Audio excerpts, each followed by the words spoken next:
After a visit to Galway, Ireland, and seeing various references to Pádraic Ó Conaire and visiting his gravesite, I decided to do a little research and learn a little about this Irish writer. It turns out that Pádraic Ó Conaire was a key figure in the Irish language literary revival of the early 20th century, and for his utilization of the Irish language within his short stories. Pádraic was born in 1882 in Galway, Ireland, the son of Thomas Ó Conaire and Kate McDonough. His father worked as a publican and went out of business, eventually moving to the United States, leaving his wife and children behind. Not much is written on Thomas other than he died in the US not longer after migrating. Pádraic's mother died when Pádraic was 12. He was sent along with his two brothers to live with his uncle. His uncle was relatively well off financially, which provided Pádraic with the opportunity to attend good schools growing up. In 1899, at the age of 18, he moved to London for a job with the Education Board.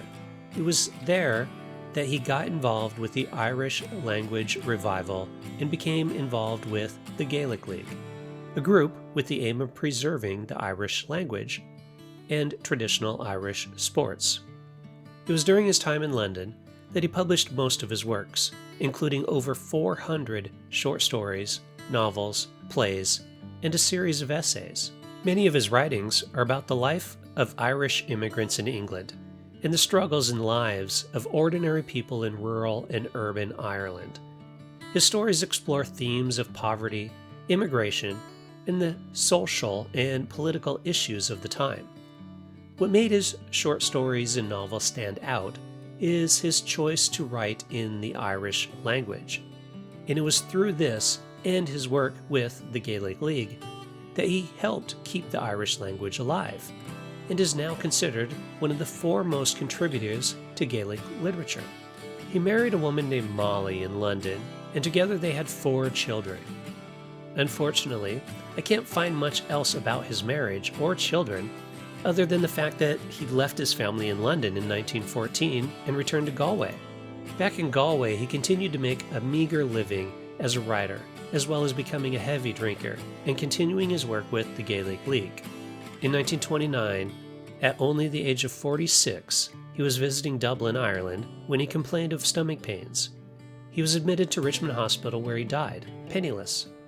His body was transported back to Galway, where he was buried. Most of Pádraic's works have been translated into English and are available at booksellers to read.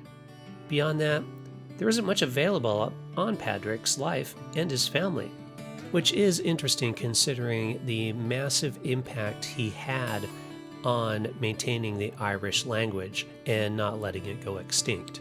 But at least he has a statue that was built in 1935, vandalized in 1999, and later moved in 2004 to the Galway City Museum.